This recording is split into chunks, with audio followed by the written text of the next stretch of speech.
ओम शांति। आज 7 सितंबर 2022 के बाबा के अनमोल मधुर महावाक्य सुनेंगे। आज की मुरली में बाबा कहे, तुम बच्चों को बाबा बहुत गुह्य और रमणीक बातें सुनाते हैं। जब मनुष्य आत्माएं ये बातें सुनती है तो आश्चर्यचकित होकर मूंझते हैं कि ये क्या कहते हैं। खास करके बाबा कहे, जब तुम ये कहते हो कि हम ब्राह्मण कुलभूषण स्वदर्शन चक्रधारी है, हम ही त्रिकालदर्शी त्रिनेत्री बनते हैं। ये देवताओं के जो अलंकार है वास्तव में इस समय हम धारण करते हैं। तो ये बातें सुनकर के मनुष्य आश्चर्यचकित होकर मूंझते हैं। दूसरी बात, जब हम ये कहते कि इस समय परमात्मा आकर के हम बच्चों को ज्ञान मुरली सुनाते हैं, ज्ञान की शंख ध्वनि करते हुए हमें मनुष्य से देवता बनाते हैं, तो यह बातें भी सुनकर के मनुष्य मूंझते हैं। बाबा कहे, ऐसी गुह्य रमणीक बातें तुम्हें सबको सुना करके सबको हर बात का रहस्य स्पष्ट करना है। सुनते हैं बाबा के मधुर महावाक्य। ओम शांति। मीठे बच्चे, बाप की शिक्षाओं को धारण कर तुम्हें गुणवान फूल बनना है। तुम्हें ज्ञान की रोशनी मिली है, इसलिए सदा हर्षित रहना है। आज की मुरली से प्रश्न है, तुम बच्चों की कौन सी गुह्य रमणीक बातें हैं जो मनुष्य सुनकर मूंझते हैं? उत्तर, तुम कहते हो अभी हम ब्राह्मण कुलभूषण स्वदर्शन चक्रधारी है, हम ज्ञान की शंख ध्वनि करने वाले हैं, हम त्रिनेत्री त्रिकालदर्शी है। ये देवताओं को जो अलंकार देते हैं वह सब हमारे हैं। यह बातें सुनकर मनुष्य मूंझते हैं। दूसरा, तुम कहते हो बाप मुख से जो नॉलेज देते हैं यह शंख ध्वनि है, इससे हम मनुष्य से देवता बनते हैं। इसी को ही मुरली कहा जाता है, कांट की मुरली नहीं है। यह भी बहुत गुह्य रमणीक बातें हैं जिसे समझने में मनुष्य को मुश्किल लगता है। आज की मुरली से पहले गीत है, यही बहार है। ओम शांति। मीठे मीठे ईश्वरीय संतान जानते हैं कि हमारे लिए सबसे ऊंची बहार की यह मौसम है। संगम युग हमारे लिए सबसे ऊंची बहार की मौसम है। बाहरी मौसम में फूल आदि सब खिल जाते हैं। यह है बेहद के बाहर की मौसम। तुम पर ज्ञान की बरसात होती है तो सूखे कांटे से तुम फूल बन जाते हो। यह भी तुम ही जानो, नंबरवार पुरुषार्थ अनुसार। कोई तो बहुत खुशी में रहते हैं कि हम इस ज्ञान वर्षा से कांटे से फूल बनते हैं। झाड़ जब एकदम सूख जाता है तो एक भी पत्ता नहीं रहता है। हर वर्ष यह हाल होता है। फिर बरसात में पत्ते भी सुंदर, फूल भी बड़े सुंदर हो जाते हैं। तो यह ज्ञान बरसात की बाहरी मौसम फर्स्ट क्लास है। अब यह है कांटों की दुनिया। झाड़ कहता है, मैं कांटों का झाड़ बन गया हूं। हाँ? ये बड़ा बेहद का झाड़ कहता है, मैं कांटों का झाड़ बन गया हूं। फिर ज्ञान बरसात से फूलों का झाड़ बनता हूं। तुम एक एक चैतन्य झाड़ हो ना, एक एक चैतन्य झाड़ हो ना। अभी तुमको ज्ञान की रोशनी मिली है जिससे तुम ऊंच पद पाते हो। तुम क्या से क्या बनते हो तुम जानते हो। अभी हम अपवित्र से पवित्र बनते हैं। विष्णु भी युगल रूप है ना, साक्षात्कार जोड़ी रूप का होता है। विष्णु को चार भुजाएं दिखाते हैं ना, परंतु उनको ज्ञान तो कुछ भी है नहीं। दो रूप मिलकर डांस करते हैं। बाप समझाते हैं, दिवाली होती है तो महालक्ष्मी आती है। तुम दोनों को बुलाते हो। आगे लक्ष्मी, पीछे नारायण होता है। आवाहन करते हैं तो बाबा कहे, आगे लक्ष्मी पीछे नारायण होता है, इसीलिए उसको महालक्ष्मी कहते हैं। लक्ष्मी दो भुजा वाली होती है, महालक्ष्मी चार भुजा वाली होती है। परंतु यह बातें अभी तुम जानते हो, आगे बिल्कुल ही नहीं जानते थे। एकदम कांटे थे, सो अब फूल बन रहे हैं। ग्रंथ में भी कहा है, मनुष्य से देवता किए करत न लागी वार। देवताएं होते हैं सतयुग में, वह है दैवी गुण वाले। इस समय के मनुष्य है आसुरी गुण वाले। तुम हो ईश्वरीय गुण वाले। ईश्वर बैठ हमको गुणवान बनाते हैं। बाबा की शिक्षा से हम सर्वगुण संपन्न बनते हैं। भारत की महिमा है, अर्थात भारत में रहने वालों की बड़ी महिमा गाते हैं। परंतु उनको यह पता नहीं कि इन्हों को ऐसा बनाने वाला कौन है। बड़े बड़े मंदिर बनाते हैं, परंतु उनके ऑक्यूपेशन का पता नहीं है। तुमको तो बहुत रोशनी मिली है, तुमको बहुत हर्षित रहना है। वहां भी 21 जन्मों के लिए हर्षित रहेंगे। तुम जानते हो, हम 21 जन्मों का पद लेने के लिए पढ़ाई पढ़ते हैं। कमाई नॉलेज से होती है। गॉड फादरली स्टूडेंट लाइफ है। सूर्यवंशी घराने के मालिक बनते हैं, गोया स्वर्ग के मालिक बनते हैं। पावन दुनिया में भी सब एक जैसा पद तो नहीं लेते हैं। सिर्फ एक लक्ष्मी नारायण तो राज्य नहीं करते हैं ना, यह भी किसको पता नहीं है। सिर्फ डिनाइस्टी होगी और राजाई भी होगी। सूर्यवंशी चंद्रवंशी थे। शिव बाबा ने नई दुनिया स्थापन की है। दुनिया वालों की बुद्धि में तो अंधियारा है। इस समय दुनिया वालों की बुद्धि में तो बिल्कुल अंधियारा है। तुम्हारे पास तो रोशनी है। पतित दुनिया और पावन दुनिया है।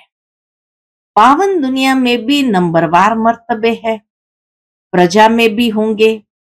वहां तो सबको सुख ही सुख है। हर एक की अपनी अपनी राजाएं, जमींदारी आदि होती है।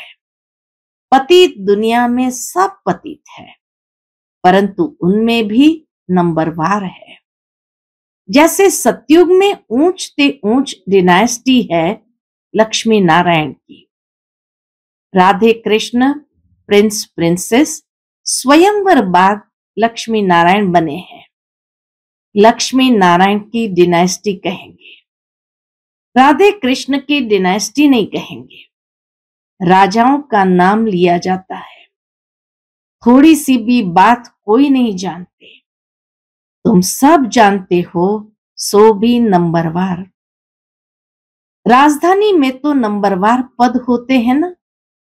कहां सूर्यवंशी राजाई, फिर कहां प्रजा में भी चांडाल आदि जाकर बनते हैं। पतित दुनिया में भी नंबरवार होते हैं। अब बाप तुमको कर्म अकर्म विकर्म की गति समझा रहे हैं। बाप कहते, बच्चे श्रीमत पर चलो। बहुत बच्चे हैं जिनको बाबा ने कभी देखा भी नहीं है, आपस में बहुत अच्छी सर्विस कर रहे हैं। बाप का परिचय देते रहते हैं। सिवाय ब्राह्मणी मुकरूर किए बिना भी सेंटर चला रहे हैं। सन्मुख मिले भी नहीं है, फिर भी सर्विस कर आप समान बना रहे हैं। सन्मुख रहने वाले इतनी सर्विस नहीं करते। रूहानी यात्रा सिखाना है ना। बाबा कहे, रूहानी यात्रा सिखाना है ना। तुम हो रूहानी पंडे, तुम भी रास्ता बताते हो कि आत्माएं बाप को याद करो। कहते भी हैं आत्माएं परमात्मा अलग रहे बहुकाल, वह भी हिसाब है ना। बहुत काल सिद्ध करके बताते हो ना। तुम ही सबसे जास्ती बहुकाल से बिछड़े हुए हो। सूर्यवंशी चंद्रवंशी घराने के थे, फिर पुनर्जन्म के चक्र में आते 84 जन्म लगे हैं। सो भी सबके 84 जन्म नहीं हो सकते। इस ज्ञान के रिमझिम में तुम बच्चे रहते हो। यह है तुम्हारी स्टूडेंट लाइफ। कोई गृहस्थ व्यवहार संभालते हुए फिर दूसरा कोर्स भी उठाते हैं। यहां तो सिर्फ पवित्रता की बात है। बाप और वर्षे को याद करना है और पढ़ना भी है। पवित्र जरूर बनना पड़े। कहते भी है शेरनी का दूध सोने के बर्तन में ही ठहर सकता है। बाप भी कहते हैं पवित्रता के बिगर धारणा नहीं हो सकती। इसीलिए बाबा कहते हैं इस काम महाशत्रु को जीतो। तुम पवित्र बनो, मेरे को पहचानो, तब तो मैं बुद्धि का ताला खोलूं। जब तक पवित्र ब्राह्मण कुलभूषण नहीं बनेंगे तो धारणा भी नहीं होगी। तुम ब्राह्मण कुलभूषण स्वदर्शन चक्रधारी हो और कोई समझ न सके। मनुष्य समझते हैं कि स्वदर्शन चक्रधारी तो देवताएं हैं, या फिर कौन निकले हैं जो कहते हैं कि हम ब्राह्मण कुलभूषण स्वदर्शन चक्रधारी है। इन बातों को तुम बच्चे ही समझते हो। ये बड़ी गुह्य रमणीक बातें हैं। नॉलेज की शंख ध्वनि तुम करते हो, देवताएं तो नहीं करते। वह तो शिव बाबा की शंख ध्वनि सुनकर देवता बनते हैं। शिव बाबा तो है नॉलेजफुल, परंतु उनको शंख कैसे देंगे? नॉलेज तो जरूर किसी के मुख से देंगे ना। उनको ही मुरली कहा जाता है, बाकी कोई काठ की मुरली नहीं है। बरोबर ज्ञान की मुरली बज रही है। मनुष्य तो समझते हैं ये पूजा भक्ति आदि परंपरा से चली आती है, परंतु परंपरा से कोई चीज चल न सके। कहते भी है ये रक्षा बंधन आदि परंपरा से चले आते हैं। अच्छा, परंपरा से कब से? यह तो बताओ। क्या परमात्मा ने पतित दुनिया रची, तब उनको पतित पावन क्यों कहते हो? पढ़ाई की बातें रोज बुद्धि में आनी चाहिए।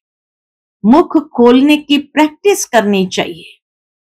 तुम तो बहुतों को समझा सकते हो। अपनी उन्नति के लिए प्रबंध रचना है। जैसे बाबा सबको रास्ता बताते हैं, हमको फिर औरों को रास्ता बताना है।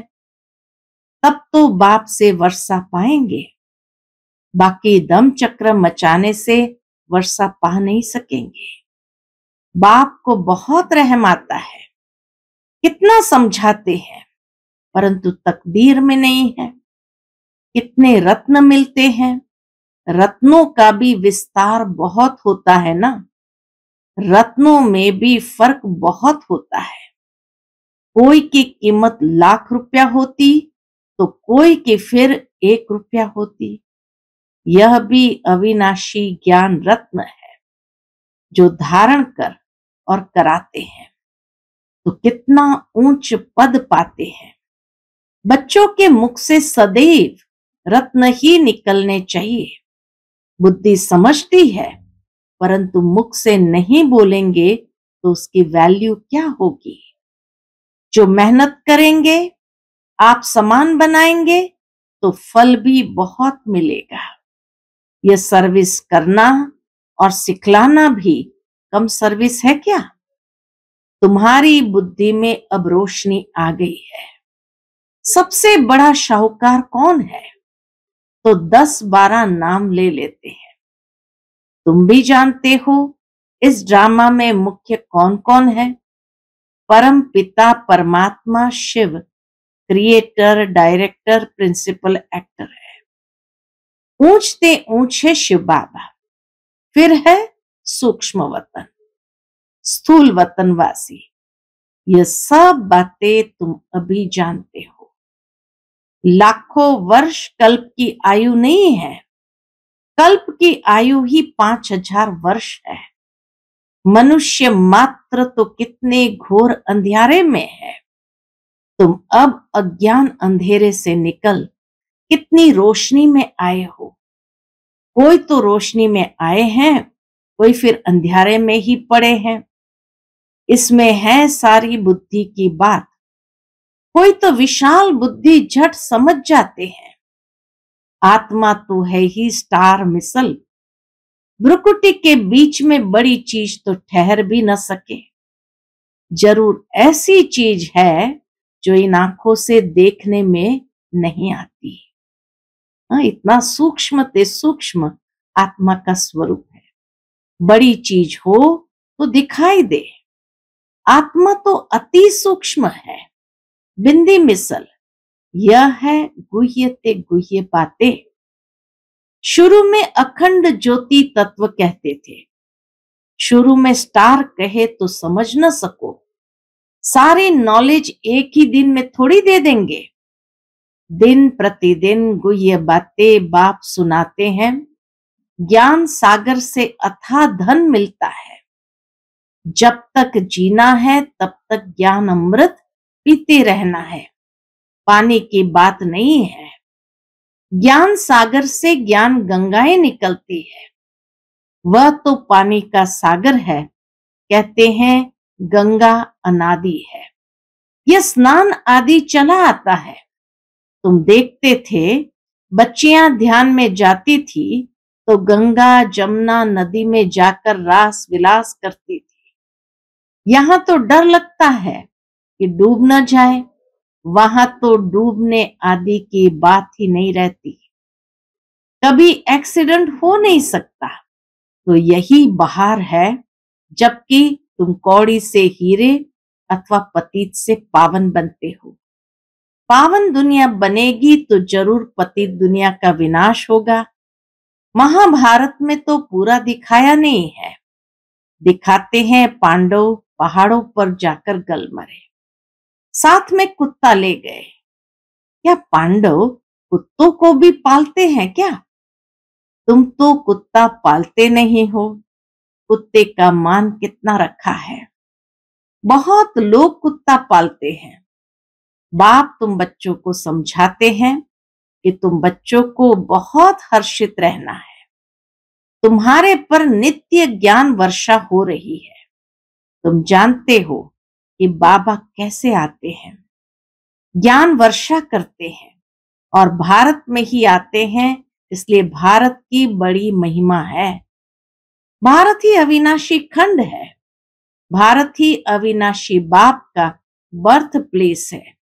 जो शिव बाबा सभी को पावन बनाने वाला है और कोई जानते नहीं है। वह तो कह देते परमात्मा नाम रूप से न्यारा है, सर्वव्यापी है। कितनी बातें बता दी है। बाप कहते हैं मैं आता हूं, मुझे ब्राह्मण जरूर रचने हैं।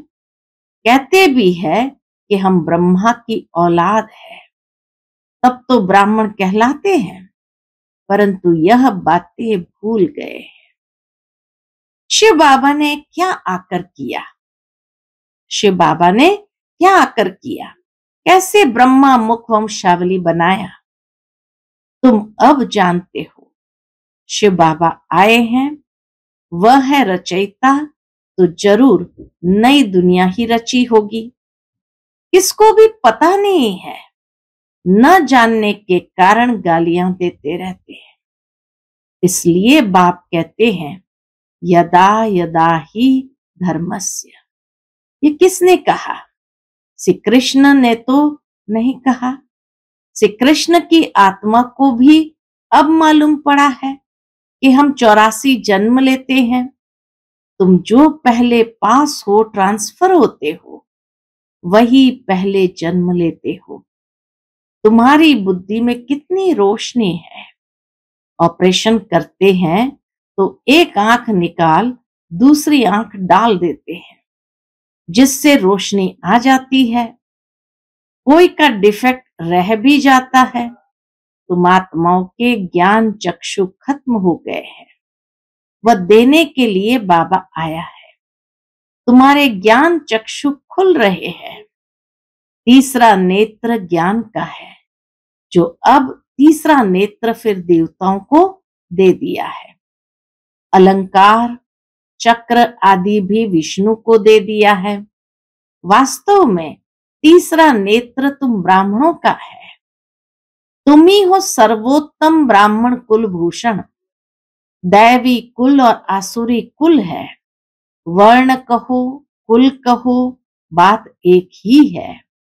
ज्ञान एक ही है। कितनी अच्छी बातें हैं जो कोई भी शास्त्रों में नहीं है। तुम अब त्रिकालदर्शी, त्रिनेत्री, स्वदर्शन चक्रधारी बने हो। कमल पुष्प समान पवित्र रहने का पुरुषार्थ करने वाले हो। तुम जानते हो किसकी आंख अच्छी खुली है, किसकी खुलती जाती है। आखिर 100% खुल ही जाएगी। मुख से ज्ञान रत्न निकलते रहेंगे, तब तो रूप बसंत कहलाएंगे। अब तुम मेहनत करो, पुरुषार्थ करना चाहिए। जितना हो सके ज्ञान में बड़ा हर्षित मुख, गंभीर विशाल बुद्धि बन सुख महसूस करते रहना है। बाबा कहे जितना हो सके ज्ञान में बड़ा हर्षित मुख, गंभीर विशाल बुद्धि बन सुख महसूस करते रहना है। स्वर्ग का वर्षा मिल रहा है, और क्या चाहिए। कितनी खुशी मनानी चाहिए। इतना बड़ा वर्षा स्वर्ग का मिल रहा है तो कितनी खुशी मनानी चाहिए। अच्छा, मीठे मीठे सिकिलते बच्चों प्रति माता पिता बाप दादा का याद प्यार और गुड मॉर्निंग। रूहानी बाप की रूहानी बच्चों को नमस्ते। हम सब रूहानी बच्चों की रूहानी माता पिता बाप दादा को याद प्यार, गुड मॉर्निंग और नमस्ते। नमस्ते। शुक्रिया बाबा, शुक्रिया। आज की मुरली से धारणा के लिए मुख्य सार है। पहली पॉइंट, सदा ज्ञान की रिमझिम में रहना है। रूहानी पंडा बन सबको रास्ता बताना है। मुख से ज्ञान रत्न ही निकालने हैं। दूसरी पॉइंट, ज्ञान मनन कर सदा हर्षित मुख, गंभीर और विशाल बुद्धि बन सुख का अनुभव करना और कराना है। आज का बाप दादा का मधुर वरदान हम बच्चों के प्रति है। धन कमाते अथवा संबंधों को निभाते हुए दुखों से मुक्त रहने वाले नष्टो मोहा ट्रस्टी भव। धन कमाते अथवा संबंधों को निभाते हुए दुख से मुक्त रहने वाले नष्टो मोहा ट्रस्टी भव। लौकिक संबंधों के बीच में रहते संबंध निभाना अलग चीज है, और उनके तरफ आकर्षित होना अलग चीज है। ट्रस्टी होकर धन कमाना अलग चीज है। लगाव से कमाना, मोह से कमाना अलग चीज है। नष्टो मोहा व ट्रस्टी की निशानी है। नष्टो मोहा व ट्रस्टी की निशानी है। दुख और अशांति का नाम निशान न हो। कभी कमाने में धन नीचे ऊपर हो जाए व संबंध निभाने में कोई बीमार हो जाए तो भी दुख की लहर न आए। सदा बेफिक्र बादशाह। आज का स्लोगन है, रहम दिल उसे कहा जाता जो निर्बल को हिम्मत और बल देता रहे। रहम दिल उसे कहा जाता जो निर्बल को हिम्मत और बल देता रहे। अच्छा, ओम शांति।